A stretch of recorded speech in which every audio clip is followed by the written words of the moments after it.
Max et les Maximonstres.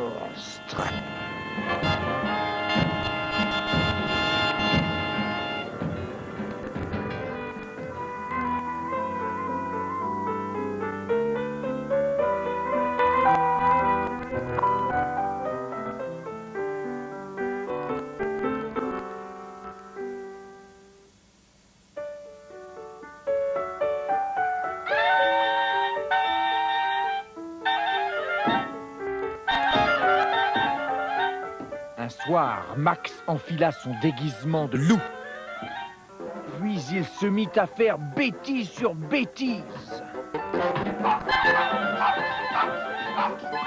Monstre, lui dit sa mère.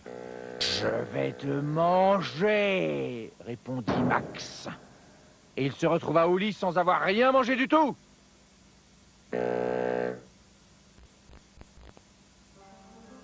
Ce soir-là, une forêt poussa dans la chambre de Max. D'abord un arbre, puis 2, puis 3. Des lianes pendaient du plafond. Et à la place des murs, des arbres à perte de vue.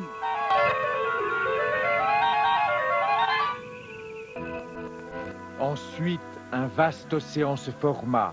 Il portait un bateau qui attendait Max. Max monta dedans et il navigua nuit et jour pendant des semaines.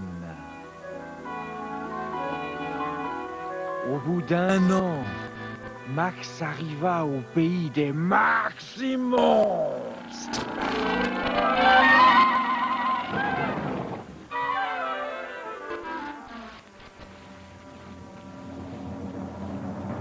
Les Maximonstres roulaient des yeux terribles. Ils poussaient de terribles cris. Faisaient grincer leurs terribles crocs. Et ils brandissaient leurs terribles griffes vers Max.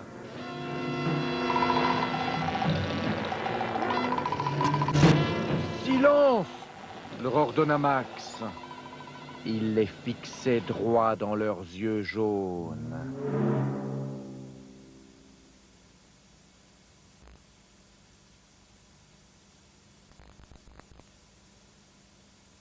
Pas un seul de ses cils ne bougeait.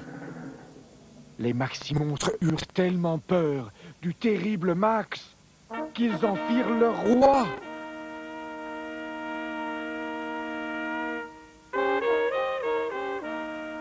Et maintenant, nous allons faire une fête épouvantable,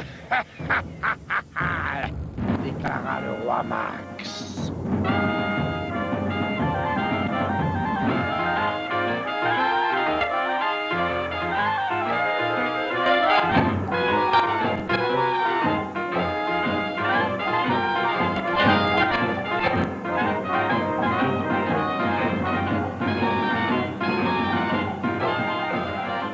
Ça suffit, dit Max brusquement.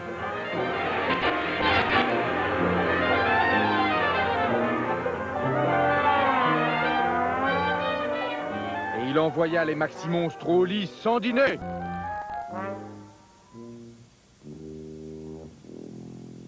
Une fois seul, Max, le roi des Maximonstres, eut soudain envie d'être aimé terriblement.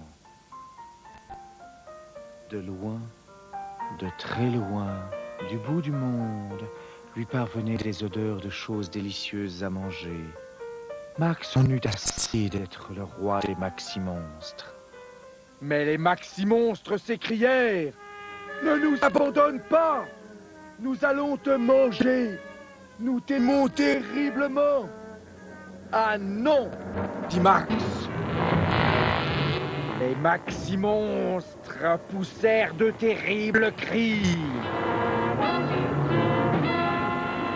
Firent grincer leurs terribles crocs. Roulèrent leurs terribles yeux. Et brandirent leurs terribles griffes vers Max. Alors Max sauta dans son petit bateau et il leur fit au revoir de la main. De nouveau, Max navigua nuit et jour pendant des semaines et des semaines. Au bout d'un an, il accosta en pleine nuit dans sa propre chambre. Et là, il trouva son dîner qui l'attendait, tout chaud.